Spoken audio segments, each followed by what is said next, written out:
جس کا کفیل اللہ ہو وہ کسی کا محتاج نہیں رہتا۔ زندگی کی کتاب میں اتنی غلطیاں نہ کرے کہ پنسل سے پہلے ربڑ ختم ہو جائے اور توبہ سے پہلے زندگی۔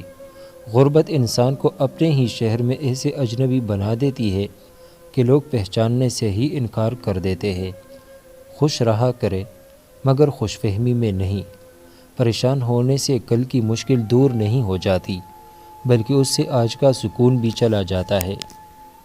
کوشش کرو زندگی کا ہر لمحہ اپنی طرف سے سب کے ساتھ اچھے سے اچھا گزرے، کیونکہ زندگی نہیں رہتی، اچھی یادیں ہمیشہ زندہ رہتی ہے۔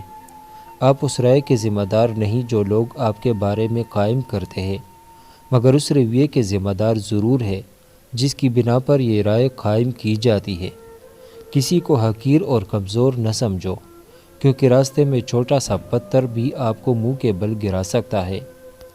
زندگی ایسے جیو کہ کوئی ہنسے تو تمہاری وجہ سے ہنسے، تم پر نہ ہنسے، اور کوئی روئے تو تمہارے لیے روئے، تمہاری وجہ سے نہیں۔ بد کردار دوسروں کے کردار کو اور بے ایمان دوسروں کے ایمان کو ہمیشہ شک کی نگاہ سے دیکھتا ہے۔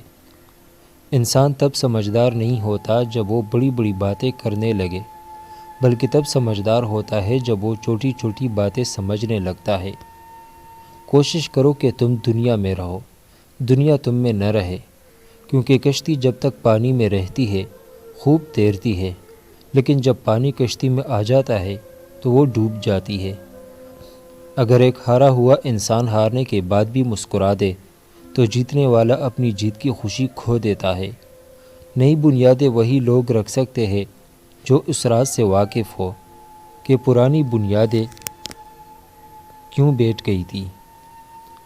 طاقت کی ضرورت تب ہوتی ہے جب کچھ برا کرنا ہو، ورنہ دنیا میں سب کچھ پانے کے لیے پیار ہی کافی ہے۔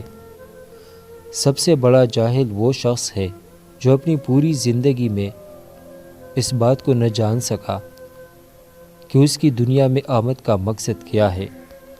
اخلاق وہ چیز ہے جس کی قیمت کچھ نہیں دینی پڑتی، مگر اس سے ہر چیز کو خریدا جا سکتا ہے۔ تکبر سے پاک گفتگو، مفاد سے پاک محبت، لالچ سے پاک خدمت اور خود غرضی سے پاک دعا سچے رشتے کی دلیل ہے۔ تجربہ بڑا سنگ دل استاد ہے، امتحان پہلے لیتا ہے اور سبق بعد میں دیتا ہے۔